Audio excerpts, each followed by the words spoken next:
Morning. I heard I'm the last tech talk of the day, so will try not to drone on too long here. Before I start, a little IT trivia.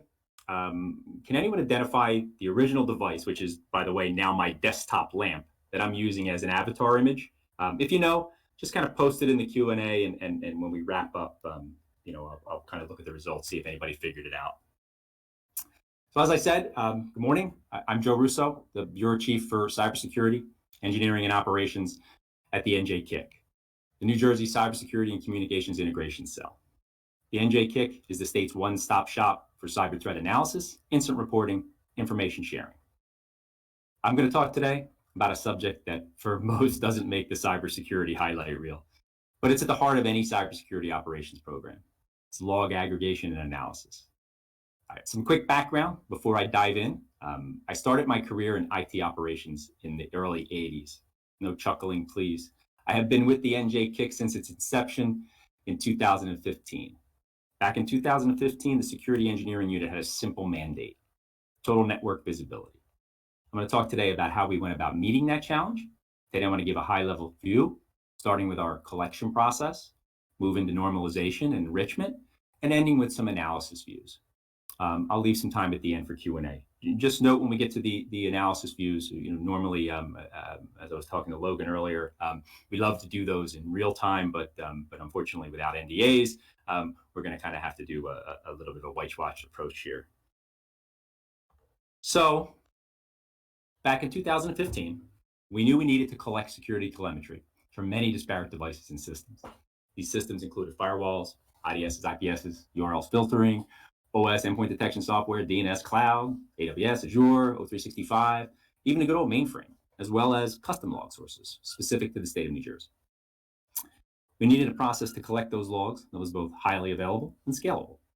Traditional commercial model for log aggregation had all been based on volume-based or EPS pricing.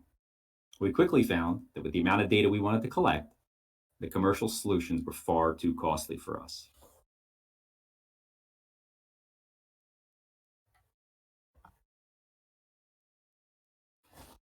We also had a large list of technical requirements. Top three being performance, scalability, and availability. We have thousands of sensors or log sources across the state of New Jersey. The ability to collect disparate logs at a high event rate without loss was critical. We also needed the ability to retain the logs for up to a year, as well as the flexibility to redirect that telemetry as needed. So in the end, we settled on a Linux syslog-based aggregation solution. Syslog, developed in the 1980s, has long been the standard protocol used for message logging. So as you can see, we've got some pretty heavy requirements, right? We had to be able to handle 100,000 events per second sustained, 200,000 events per second burst, right? And a lot of that burst is around that, kind of that internet-based scanning, DDoS attacks, those kind of things will drive event rates through the roof. But obviously, we have to be able to sustain those hits and continue our logging with telemetry. Had to be highly available, right? Had to be fault tolerant, right? We could not have outages. We'd end up with gaps in our telemetry, which was not something that was acceptable. We had to have data archiving on a large scale, right? A petabyte scale. We have a tremendous amount of data. So we need to be able to keep that data. We need to keep it to be able to replay it, use it for discovery reasons. We have after the fact analysis, right? We have kind of that kind of replay to backpedal a scenario, right? So we have all of those things that we may use the data for, and we need it to be flexible, right? We need it to be able to direct that data, where we needed it, in real time, right?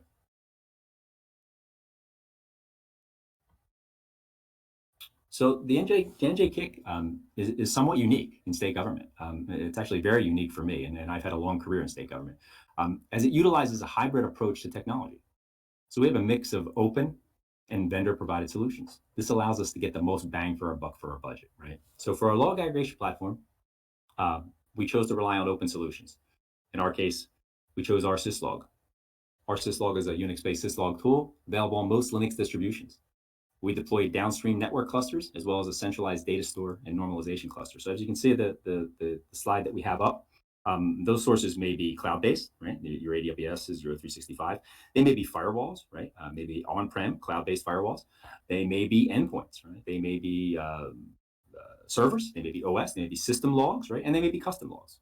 All of those things are redirected into our syslog forwarders, or our syslog forward clusters. From there, through our aggregation process, right? And that's where we do that kind of enrichment, that normalization, right? The masking if required.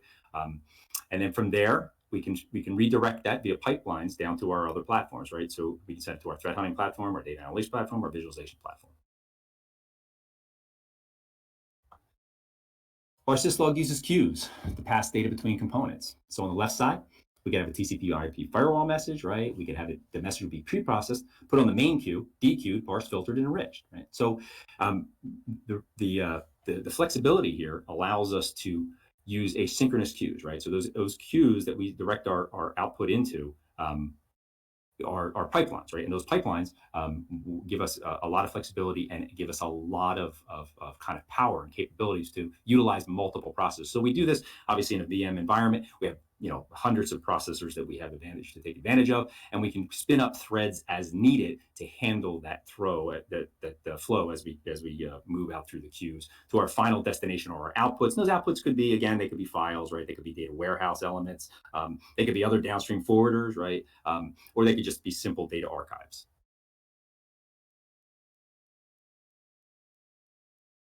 All right, let's pull back the covers a little bit here, as we did have some hefty technical requirements. One of the top being performance. So we need to collect massive amounts of telemetry, right, in real time, near real time. So we went through some relatively long stress testing sessions, right, where we kind of mimicked that throughput. We were able to develop some very specific tuning profiles focused on network throughput and disk I/O. Allowing us to receive and store data at very high rates. And so I chopped out a few, sysctl config, pulled out a few of them out of our OS options, just to kind of give you an idea where we started with this, where we ended up. I highlighted some examples of specific areas of focus, right? So network adapter tuning, you want an example that improved performance dramatically. And I want to point out and keep in mind that when we originally started this, a lot of this was on some legacy hardware, right? We had to trim costs dramatically to be able to afford some of the other downstream analytic elements. So we ended up reusing some hardware that may have had a few years on it. So performance was really critical. Not so much today as we've kind of moved into newer generations of hardware. But a lot of these things, they really helped us kind of get over the hump and keep our costs down. So network adapter tuner. One example that improved performance dramatically was increasing the number of transmit and receive descriptors, right? The default for most drivers is 256. Another area that produced some really good returns was network stack buffer sizes. And then, of course, minimizing disk I/O swapping, right? Obviously, swappiness in the Linux environment, something that you did, critical for performance, especially if you're RAM rich, right? In our case, we were. Some of those machines that we repurposed, we were able to kind of salvage and scrounge a lot of RAM from other machines to give us an ideal environment for buffer. So I won't go into too much more detail here, but just be aware that stack tuning is very specific to workload and requires a lot of trial and error. Lots of information and base tuning profiles available on the web. You can look them up, good place to start, but probably won't be a place to end. Another area we focused on was pipeline flexibility. We needed the ability to collect log sources and log data from various forms, right? S3 buckets, file, syslog. We also required the ability to direct data by type. So for downstream data analysis, right? So basically act as kind of the super highway, right? We have lots of exit points. We have this massive tunnel of data, and we need to be able to drive it down those exit points as needed, right? And be very flexible in how we do that. So for this, we settle on regular expressions, right, or search pattern pipeline filters. So we may bring in DNS debug logs, right, S3 buckets, multi-protocol syslog, TCP, UDP, TLS, right. Using regular expression pipelines, we can quickly categorize log sources by type. So firewalls, Office 365, endpoints, you name it, and we can direct that telemetry, where we need it and where we can use it best. So a quick log source snap. We have hundreds of different log source types. Just an example here of a couple. Using many different formats. We have IDS logs. One of the examples that we have here is an IDS log in leaf format. And another one might be sendmail, which is standard BSD. We can use regular expressions, to apply filters to give us the ability to quickly type or categorize those log sources for downstream processing. So if you look at those log sources in the case of like the leaf or the Ceph formatted logs, very standard formats, kind of almost user friendly, right? Very easy for us to deal with, manipulate. Maybe not so much for other logs, right? Custom logs, and sendmail is a good example. If you've ever dealt with sendmail logs, they're asynchronous, right? They're UDP based. The messages come in pieces, right? So to get the whole story of a sendmail log, you're gonna have to put the messages back together based on the quid. So the unique identifier is part of our process. We'll take that as part of our downstream enrichment, and we'll rebuild that message after we receive it asynchronously. We'll hold it in a queue, we rebuild it, and we'll send the completed message on its way down to to the next step for analysis or aggregation. Regex pipelines. So here's some examples using regular expressions, right? So we may redirect sendmail. We may redirect, in this case, there's some ASA logs. It could be firewall logs, you name it. It could be a postfix process log. And we're going to be, basically, point to the exit that we want them to take, right? The first example, we're using it across the entire message. Rather heavy and resource intensive, probably not the best way to do business, but for sendmail, which is a very funny log, we found that this was the most effective to get the biggest bang across all of the different sendmails that were coming in. So we end up applying a very general regular expression here, just kind of wild carding the process ID. We'll send those logs to our archive, right? As you can see, it's just a simple file location. We may send them downstream. That may be a SIM component down there. There may be a data warehouse. It may be another data forwarder, right? So again, basically just us redirecting that pipeline. Same thing with ASA logs. In this case, it's a little tighter because we may use a syslog header or a tag piece, right? So in this case, in the syslog tag, if you ever looked at ASA logs, they are %ASA dash, and then it's the message identifier, right? The Cisco message identifier. So again, a very generic rule here. Very quickly, we're able to grab telemetry from thousands of those devices, send them into a single archive, and then send them downstream for, again, that post-processing, enrichment, analytics, all of those other wonderful tools that we have. Another area of focus was availability. So we utilized an open source clustering solution, Pacemaker, right? We created fault tolerant ingestion pipelines using disk back queues. So for example, our current message pipeline can hold up to 5 million messages in the live queues, while backing many times that up to the disk queues. So pretty straightforward for the network and storage clusters. I'm sure everybody's if you haven't seen them, you can stand them up on your home VM. Just take an open source distro, and apply a Pacemaker cluster to it. Really not too difficult there. Some challenges around the back end storage, right? Whether or not you get the direct attached storage, stand attached storage, using iSCSI, but pretty straightforward. A lot of documentation on that. Not a big lift, especially not a big lift as it used to be. It's pretty straightforward today. And if you're going to do that in the cloud, there are actually models pre-built to just spin up for that. So relatively straightforward. Dispatch queuing.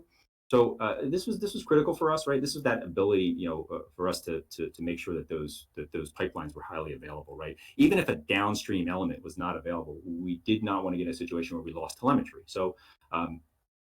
So we would do, asynchronous queuing, and then we would do infinite retries, right? So we're basically retrying that destination point to see if it's available. And when it is available, we'll replay out of either a memory queue or we'll replay out of a disk back queue, right? So any of those gaps will quickly be recovered, and then we're back into business as usual. Data buffering, so large message capacity, right? Obviously, again, based on the numbers that we have to have queues that can hold that, and then we have to be able to process them off in batches. So today we pull them off those queues in rather large batches, right, to kind of keep the queues moving. And then multiple threads. This is critical for us. So one of the things that we do today is we utilize multiple threads in that syslog infrastructure, and we can spin those threads across multiple pipelines. So if you ever take a look at the utilization on some of the machines that we're running across many processors, and we push them quite hard. But because we're dynamic, we can add processors, add and remove processors as needed in that environment. And certainly the cloud helps in that space.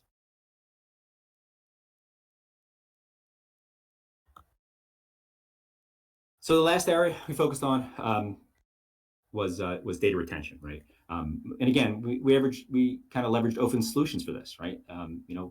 Keeping our costs down. We use the log rotate utility to manage log files. We schedule rotations and utilize gzip for compression, right? Pretty straightforward. We set the retention by log type with a 365-day default, right? So, as we group those logs together, then we can then compress them and then we can apply that to our archives and then retrieve them as needed. So what do we accomplish? Scalability, security telemetry on a petabyte scale. Data normalization. We index across all types. So an IP or a hash can be quickly searched across all data sources. Data enrichment. We may tag events with location information, right? We may include sandbox results. We may include risk scoring, asset scoring. We do all of that while we're providing rapid access to downstream elements to that data. So an IP is an IP, right? You want to be able to search an IP across whether it's a Cisco firewall or it's a SendMail wall. You should be able to find an IP across any, and you should be able to find it in seconds, right? Not hours. How we use the data? Well, we normalize it, we enrich it, make it available for threat hunting, searching via our security information and event management system, or SIM, right? We enrich the data. We use GeoIP, we use risk scoring, IOC matching, and we load the data into a data warehouse, right? For analytics, visualizations, kind of you name it. At the NJIT, we're lucky enough to take advantage of many pieces of technology to accomplish our goals.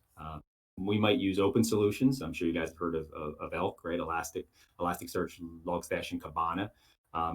Or perhaps we'll use data warehouses or vendor provided solutions, right? For analytics and visualization. Solutions like BigQuery, Looker, Tableau, as well as we have our own custom programs. We spend a lot of time in that lane. Again, use a lot of that to kind of keep costs down. So we'll do a lot of our own in-house, kind of normalization and analytics. Those processes are developed just for us. So let's kind of take a quick look at some of the things that we do or we produce or how we use that data.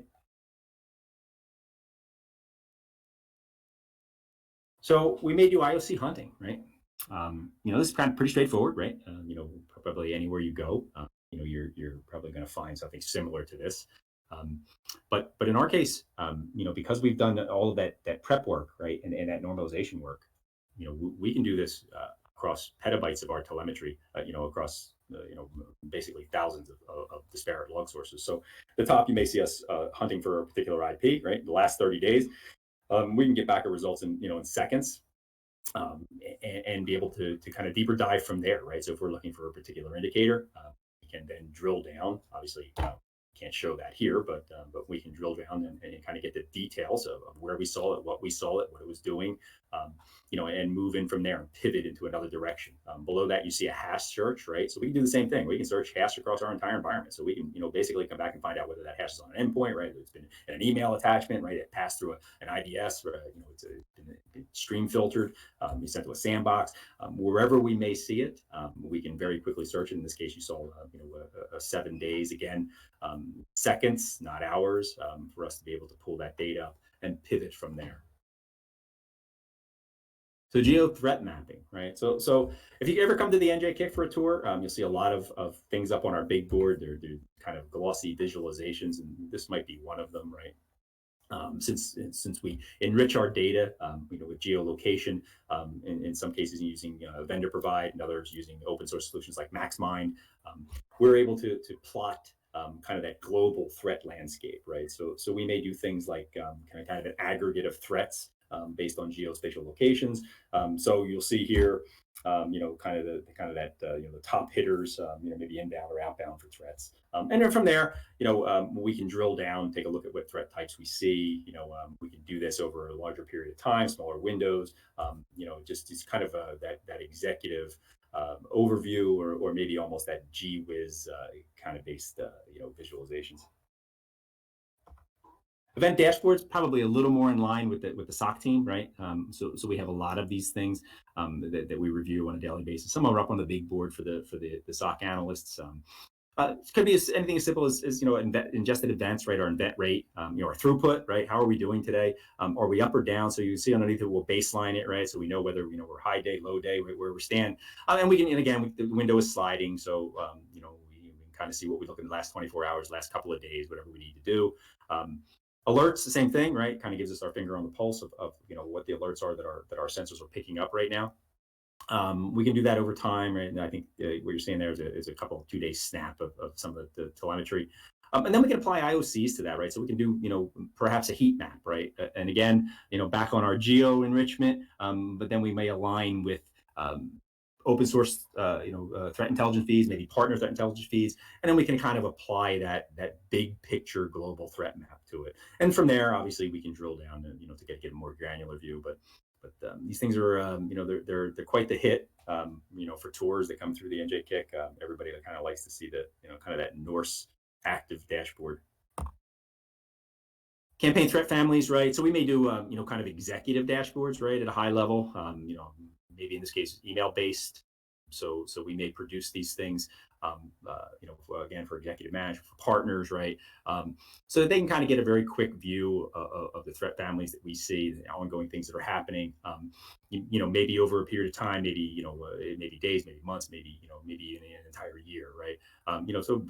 Breakdowns, credential phishing, right? Standard downloaders, right? Maybe banking Trojans, or maybe botnets, whatever the case may be. Whatever happens to be hot that particular time.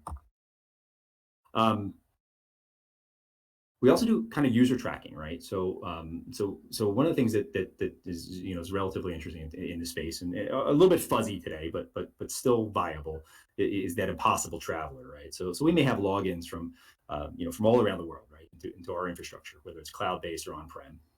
And since we track all that telemetry, we can very quickly kind of geolocate where those logins are coming from. So a login from from one area, you may not be physically able to travel, right, in a small enough window of time to another area to log in, right? So the impossible traveler, right? You couldn't really do that, unless you were doing that, either via some sort of VPN or perhaps an onion route or something along those lines. And we'll talk about kind of how we deal with that. But the impossible traveler monitoring is something that that we look at, and we may pass off kind of downstream to take a look at a little more detail of what those logins kind of reflect, right? But it's just an interesting way that we're able to use the data to kind of geo locate and then kind of key in on those logins. So as I talked about, it's a little difficult for the impossible traveler when you've got a lot of people using VPNs, Tors, and the such, right? But you can certainly apply risk scoring, fingerprinting to them, right? And we do that a lot. So we'll apply that to our telemetry for use downstream. So we may apply a fraud score, right? We may apply whether or not this is a Tor address, and whether it's actively using Tor, right? We may use kind of a scoring around recent abuse, right? Have we seen this thing before? Has one of our partners seen it? What's the abuse velocity, right? Is it a scanner, or is it something a little more targeted, right? And we apply all of that enrichment to our telemetry so that we can make better decisions downstream. Threat timelines, right? This is another big thing you see if you come through our unit. You'll see these up on the big board, right? So this is kind of that pulse of what's going on in the state of New Jersey, right? You'll see that rolling window, and it's basically kind of that threat gauge, overall threat landscape. So you'll see, obviously info leak, spyware, DNS security, right? Protocol anomalies, brute force attempts, right? And this kind of just gives us, an idea of, where the surges are, whether or not we're seeing lulls in activity, or whether or not we see spikes. Just kind of one of those things that the SecOps team keeps an eye on throughout the day. User activity. So we may have, even beside the kind of user behavior analysis, right? There's just this kind of this user activity monitoring, right? That goes on, right? Which is basically, kind of log in, log out, right? User activity by typing, kind of access to a folder or things along those lines, right? But they're really interesting because, they may indicate something else, right? So a lot of failed logons may an indication of password spraying, right? Password stuffing, multiple unique IDs, scanning, right? Brute force attacks, right? And so we collect all that information. It's obviously easy enough for us to pop up some visualizations so that we can go from there and perhaps make some some better decisions. That's about it. I said I was going to wrap up early, and I am. But hopefully, if you take away one thing, hopefully, it's a better understanding of all the behind the scenes work that goes into creating a cybersecurity aggregation and analysis program. Certainly now I can take any questions, and I hopefully someone posted an answer to my my avatar question.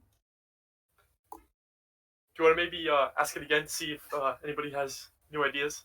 I have to say that was great. I'm so happy because this is the most, I'd say, technically advanced tech talk we've had. So that was great. Thank you so much for that. But do you want to maybe ask that first question again, so maybe we can get some responses in there? Yeah, sure. So that avatar up there is just an image of a device that I've worked with in the past. Date myself a little bit, and that device was transformed. I transformed it into a lamp, and it's now my desk lamp. It was actually a very important device in another lifetime, in a kind of another role back in the day. But it's a piece of IT history. So I was just curious if anyone could figure out what it was. So George Bezos guessed if it was a Tesla coil with the top being a circular fluorescent lamp. Well, he got the top right. Yeah, he got the top right. And then another participant guessed if it was a quantum computer. Yeah, there you go. No. So you probably probably a little out of the space here. But again, dating myself, it's circa 1970. It's a disk drive, and it's an IBM 33 Mod 2. It's a 200 meg disk pack from back in the day.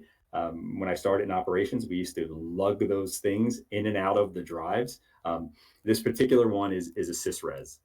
So it was when I decommissioned a system back in the day. I was granted the privilege to take that with me, since I had spent most of my life building it, or at least the early life part of my life building it. So they let me take that with me, and I turned into a lamp, and it's been on my desk ever since.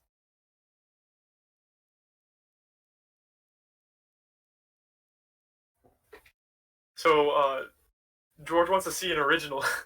And another participant asked, how old would this be now? I believe you said 70s, right? Yeah. Again, it's circa 1970s. So we can decommission it in the early 80s, and it's been with me. It's kind of moved around from house to house, and it always ends up on my desk.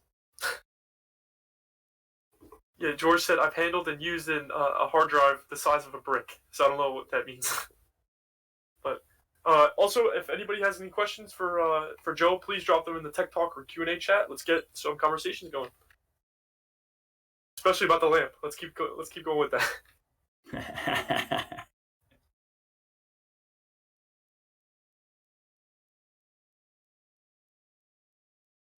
So Joe, what is your favorite part of the job, and also maybe go into your favorite statistic? Like, what's your favorite mathematical part of it too? So that first part of that question is really, really easy for me. It's tool making, right? And it's something that I've always loved to do, right? I tell this all the time. We have a lot of interns that come through, and when I'm able to kind of do those kind of in-depth chats around our technology, one of the things that always comes up is what you've done, right? What you've created. I hear a lot about using even open source tools, but about reusing and using those tools, right? But what have you done yourself? One of the things that I'll always press the people that work for me and the interns that we brought on board is to develop something themselves. Have an environment, have a skill set that you can use, and that may be a kind of a programming skill set, or something kind of a Linux command line skill set, something that you can use to solve problems that no one else can, right? We say this all the time, and I'll use the working example of kind of Excel. So we may give an intern a project that says, hey, take this telemetry and produce some reports, some graphs, and do some other things with it. And they may reach for maybe a spreadsheet or Excel or something along those lines, right? But very quickly they'll run into a line limit or a row limit, and come to me and kind of just say, well, it doesn't work, right? Well, that's not a viable answer for a systems programmer, right? You have to have a solution for that, and that solution is usually code. If you can write code, you can pretty much do anything, right? So for me, it's all about creating those tools to fill those gaps that we have, either between technologies or, as an intern to get to a piece of technology. I also want to add that I'm screen sharing the flag, so thank you for attending the talk, and let's see what other questions. So I see the SIM question out there. Yeah. So I've gone through a lot of iterations in that space. And I'll say to you that I think it's important, right? I'm not so sure that, that a flavor or a vendor is important, right? But I think the ability, to manage those events is important almost on any scale, right? One of the things that I did early on, and we have it as a great intern projects for some of the interns that come in, actually interns from NJIT and interns that I've hired, right? But they one of the things that we had them do was build an elastic stack, right? Kind of build that homemade SIM, right?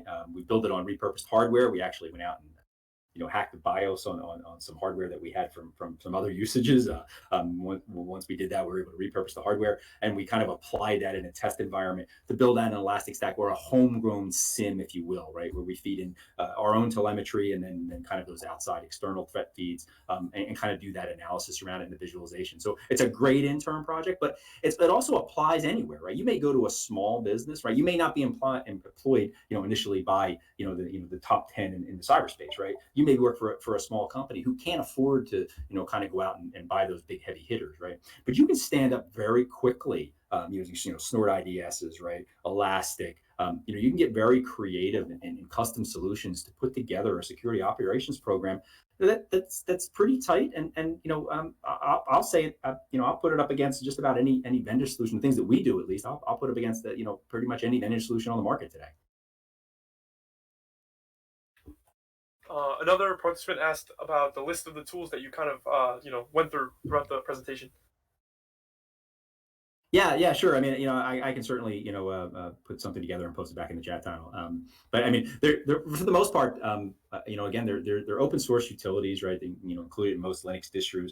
We try to keep it that way, especially because it allows for us, first of all, a lot of flexibility, but it also allows for us to do it on multiple scales. So we may do it in a very small lab environment, again, for interns, maybe for bringing on new employees, a place to kind of, almost a play space. But because we're using those utilities and we can leverage them across scale, we can build out, as we talked about, we can build out clusters, we can build out cloud-based clusters, and we can just kind of scale it up. So I love the idea of being able to, and I do it all the time, right? I'll stand up a quick VM at home, and maybe take my home router and redirect the telemetry into it, right? And just to do some kind of quick one-off visualizations, maybe, let my kids know, what they're surfing and what they're looking at and what they shouldn't be. And just those kind of things, they're just kind of a way for you to kind of pick it up. But keeping in mind, you could scale it all the way up to an enterprise, right? And that's kind of the good thing about being in that space.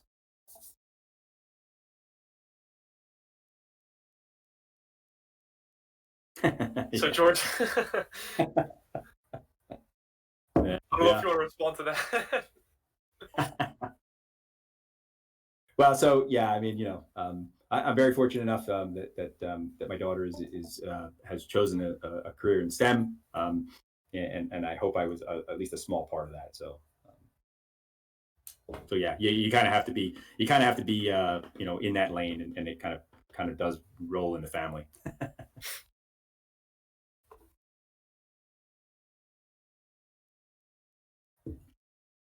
So while we're on the topic of tools, what is your personal favorite tool to use?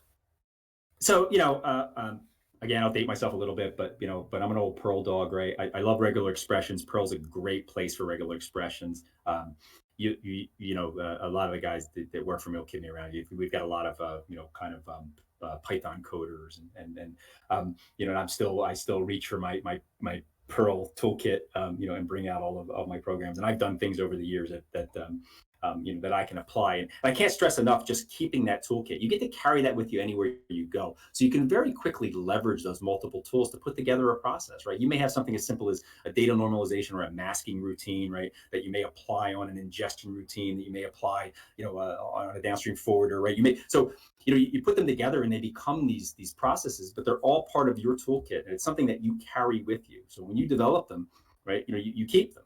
If you move from company to a company, when you walk in and someone asks you, well, how do I do this? How do I take this data, and reduce it? How do we dedupe it? You reach into your toolkit, right? And you pull that out and you apply it. you kind of get to be a superhero. It's a great thing, and I can't stress it enough. I know my team, they hear me talk about it all the time. Build those tools, right? You get to take them with you, right? They're part of they're part of you. You're not developing code, you're developing tools, right? And those tools primarily are for you, right? They're made of your knowledge, and you can take them with you anywhere you go. So the one participant asked about or mentioned what you said about the 365-day retention. Putting aside compliance, what do you think would be an acceptable minimum?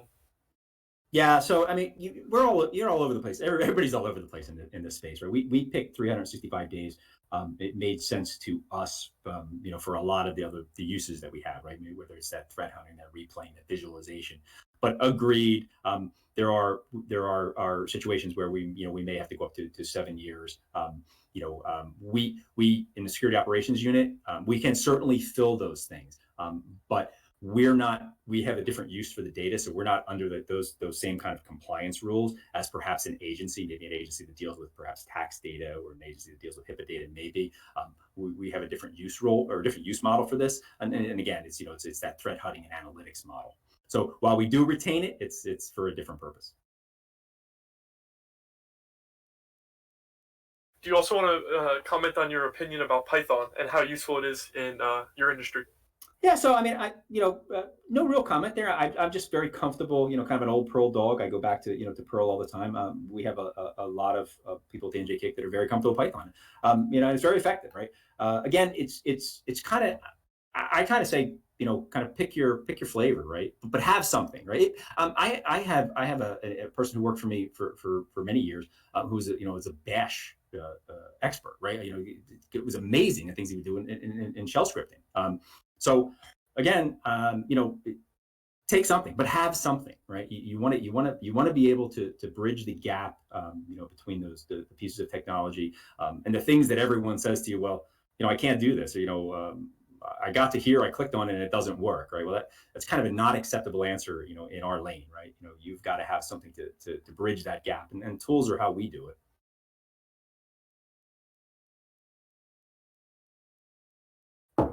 Any other questions? Please, this is a great opportunity to connect with an amazing engineer.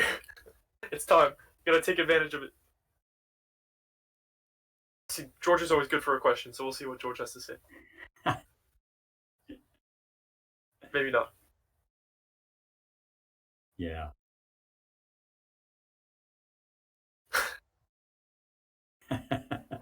No, not at all. I can tell you that, we're fortunate enough to have a great staff at the NJIT. But I'll say this, I'm the dumbest person in the room, right? And that's by design, right? I don't hire people, right, that aren't smarter than me, right? I mean that's kind of been, and I've been very fortunate, because that's something that the director, has kind of taught me, right?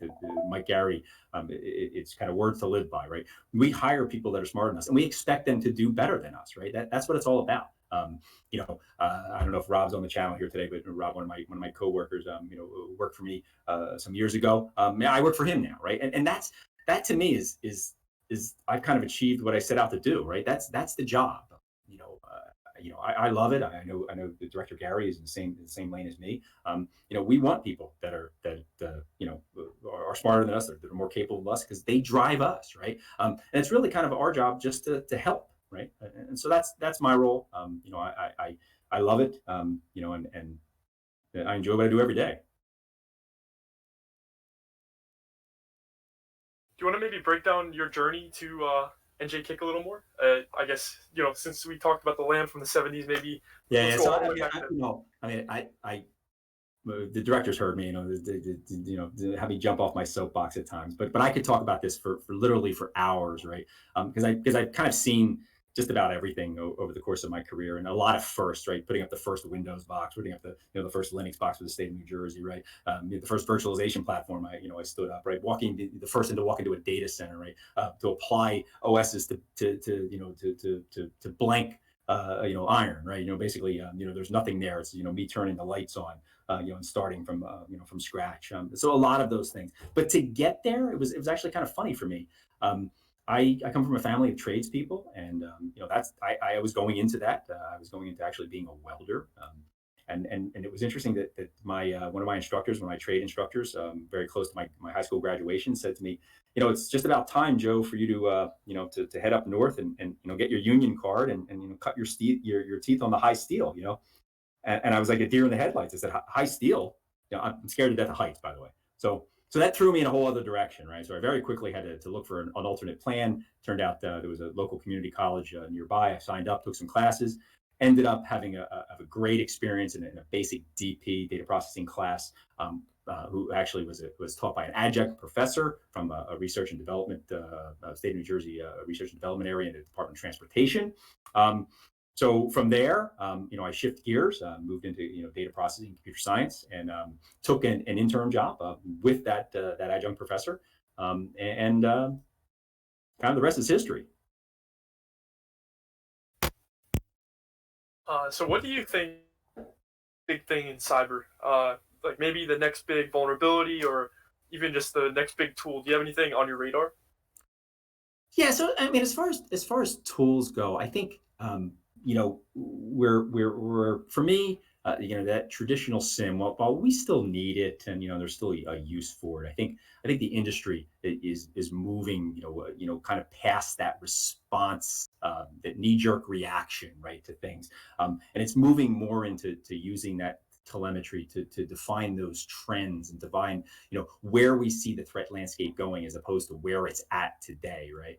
And that's something that that's one of the reasons why I wanted to give this talk. It was all about us kind of pushing ourselves away from that traditional model, because, and I have to say this, I say it and chuckle, right? If it was effective, we wouldn't need you, right? You certainly wouldn't be looking for jobs in this space if it was very effective. So we look for creative solutions. Not too much I can elaborate there, but yeah, we try to move into those directions. Utilizing a lot of our homegrown tools, a lot of things that we develop. I challenge my team every day to ask the hard questions. Don't take for granted what say perhaps an IDS tells you, or perhaps some sort of detection endpoint detection system tells you. You need to know more. You need to apply it across a bigger picture and a bigger landscape. Does NJ support business in New Jersey, for example, providing guidance? Yeah. So that contact information for the NJ Kick, right? We have our partner portal, lots of things going on in that space, lots of information that we share, and we're ramping up every day. We currently collect obviously a lot of threat telemetry, a lot of information, not only from our partners, but what we produce ourselves. And soon, we hope to be embarking on being able to share that with our partners, and hopefully in real time. Lots of things that we're working on. We have a lot of information. The state of New Jersey, and one of the things that kept me here for all these years, and one of the things that my interns and employees love, is we have so much, right? We have a massive amount of technology, right? And it encompasses, from legacy things that have been around forever to the bleeding edge, right? So, you get a chance to experience things that you probably wouldn't get anywhere else. You'd probably be very focused. If you were in a financial lane, you'd be focused on very much around financial transaction data, right? We're not. We're across 16 department and agencies, and in that there are many sub components of that go in all sorts of different directions. So every day is fun. It's been an amazing ride. Another question is, do you want to maybe provide some advice for both college students who are interested in following your career path, or also our older participants that may be wanting to transition into your career path? Yeah, so developing those tools, right? Personal development is a big deal, and I think making sure that you have a basic set of skills, right? A basic set of IT skills are very important. Some of the things that I see when I talk to especially interviewing people that are coming in looking for jobs or interns, we ask relatively simple questions about whether they're command line fluent, right? Do they have some basic scripting skills? We do that to kind of test the waters, to say, are you beyond what you read in a book, or what you picked up from your latest certification or latest class, right? Are you doing the extra work? One of the things that I gave a talk a while back at Rutgers and talked about, you can find me at Borders on Sunday night, right? It's what I like to do, right? So I go to Borders and I'll sit and I'll just grab a book off the tech session. I'll sit and read it. It doesn't, sometimes it doesn't even matter. Like I can almost randomly pick a book up, right? Just to go through it, because it's exciting to me. And it also gives me kind of that, what else is going on? Like, what am I missing? And when I hear that from candidates, that excites me. And then specifically along that question, another individual had kind of a personalized question. So they said, I'm coming from a compliance/governance background.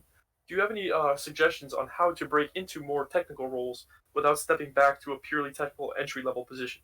Something that might bridge the gap.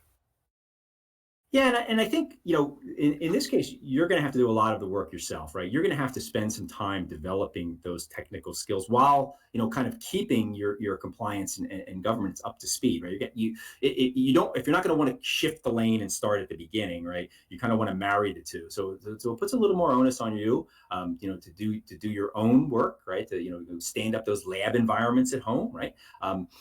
So that when you do, apply for that job, you're going to present yourself as being the bridge between them. And we actually have that today. We have technical people that kind of work in between units at the NJIT, and maybe with other agencies, that maybe with non-technical people, helping to bridge the gap, right, around maybe perhaps alliance or collection of data, right? We may have people that correct automated reports, right? That's something that in the governance compliance background, it may be very important for you to do, automated compliance reporting, maybe to automated generation of inputs, right? Kind of around those site surveys, right? So those are the kind of things that I would focus on, and those are the things that if I'm looking to hire you, I'm going to look and say, hey, here's someone that can kind of hit the ground running, right? Not only are they in a lane that they already have some experience in, but they've also worked to enhance their skills in something else, right?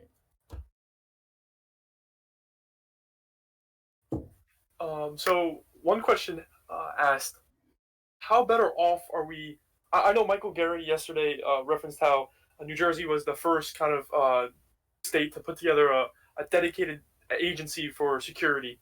So how better off are we? I guess since you work more on the back end with the analysis and engineering, how better off are we as New Jersey residents compared to other states?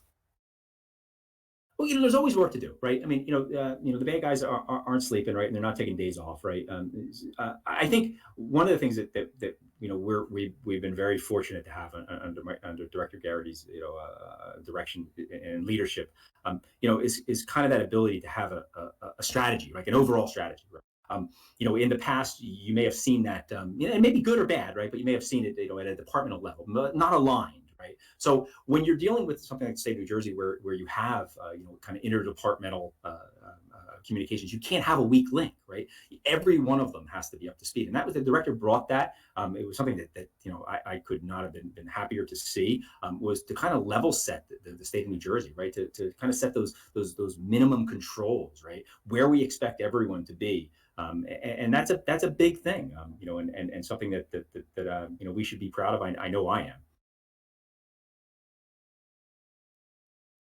And a question from John: does NJIT interact with Homeland Security much? Example: sharing threat intelligence, and maybe incorporate the technical side for this question. Yeah, I mean, we certainly do, right? And we have certainly, ways to ingest, intelligence from various partners, not just Homeland Security, right? But other partners, and we utilize open source, right?